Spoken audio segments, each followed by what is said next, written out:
নমস্কার বন্ধুরা, কেমন আছেন সবাই? আমার চ্যানেলে সবাইকে স্বাগত জানাই। আজকে সোয়া কাটলেট করে দেখাবো। কেমন, খুব অসাধারণ খেতে হয় আর খুব তাড়াতাড়ি হয়ে যাবে এই সোয়া কাটলেট।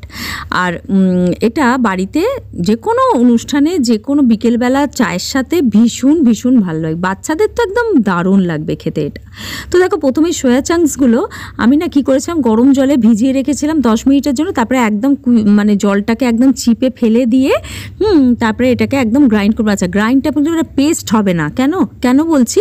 পেস্ট হলে না একটু অন্যরকম হয়ে যাবে। একটু যদি ধরো একটু কি বলবো, দানা দানা, দানা ঠিক বলবো না, একটুখানি থেকে যায় আর কি, সেটা না ভালো হবে খুব খেতে। কাটলেটে যেন মনে হবে চিকেনের মতন। স্বাদটা যা দিয়েছি উপকরণ, এইভাবে যদি তোমরা করো কেউ বুঝতেই পারবে না এটা সোয়া চাংসের কাটলেট।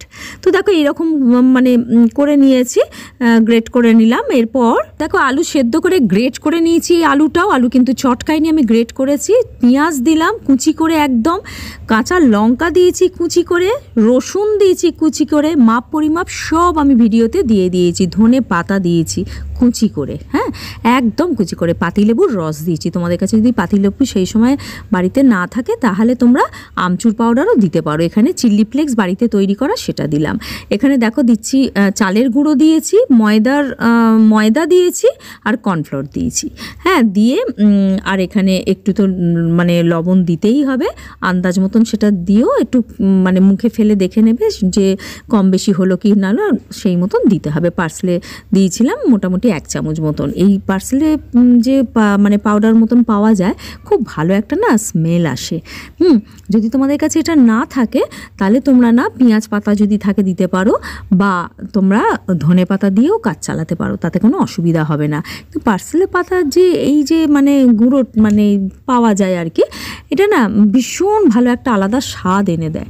তো দেখো খুব ভালো করে মেখে নিলাম, একদম একটা ডোয়ের মতন বেশ ভালো করে মেখে নিলাম। আর একটা কথা বলে রাখি, যদি দেখো ডোটা মাখতে গিয়ে নরম হয়ে গেছে তাহলে না একটু চিটচিট করছে, হাতে বেশ নরম নরম লাগছে, তাহলে কি করবে, একটু ময়দা মিশিয়ে দেবে, কেমন। আর যদি দেখো খুব শক্ত হয়ে গেল তাহলে একটু জল ছিটিয়ে দিয়ে মেখে নিও। দেখো হাতে এরকম গোল গোল করে তোমাদের যেরকম মনে ইচ্ছা হবে সেই মতন শেপ দিতে পারো। আমি একটু কাটলেটের মতন ছোট ছোট, একটু যে দেখতে ভালো লাগে সেই মতন করে দিলাম, এই রকম শেপ, কেমন। এই কাটলেটটা বাচ্চাদের তো ভীষণ ভালো লাগবে, বড়রাও খেতে দেখবে চেয়ে চেয়ে খাচ্ছে।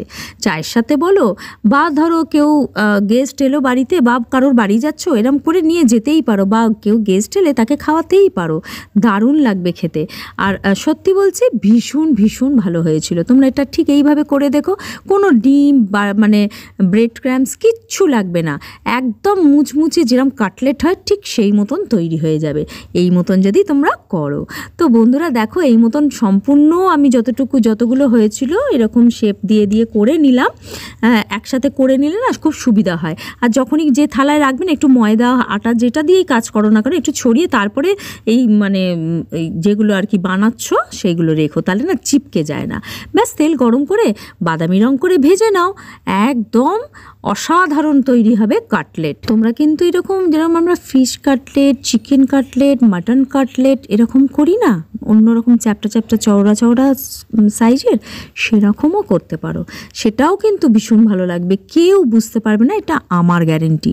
কোনো রকম চিকেন মাটন মশলাও দিতে হবে না, জাস্ট এই উপকরণগুলো দিয়ে তৈরি করে নাও বাড়িতে মনের মতন সোয়া কাটলেট। হ্যাঁ, তো দেখো এই মতন আমি উলট পালট করে এদিক ওদিক করে ভালো করে ভেজে নিলাম। ব্যাস, বেশি কিন্তু তেলও সোক করে না। হ্যাঁ, তো এরকমভাবে তুলে নিলাম, সম্পূর্ণটা ভেজে নিলাম। ঠিক এই মতো ভাজা হয়ে যাবার পর গরম গরম চায়ের সাথে সার্ভ করেছিলাম। আর তার সাথে একটু গাজর আর পেঁয়াজ একটু কেটে দিয়েছিলাম, টমেটো সসের সাথে এটা সার্ভ করেছিলাম। ভীষণ ভীষণ ভালো লাগবে খেতে। কেমন লাগলো আজকের রেসিপি জানাতে আমাকে ভুলো না, কেমন। আজকের মতন তাহলে এইটুকু থাক, কাল আসছি নতুন কোনো কন্টেন্ট নিয়ে। ভালো থেকো, সুস্থ থেকো। Thank you friends.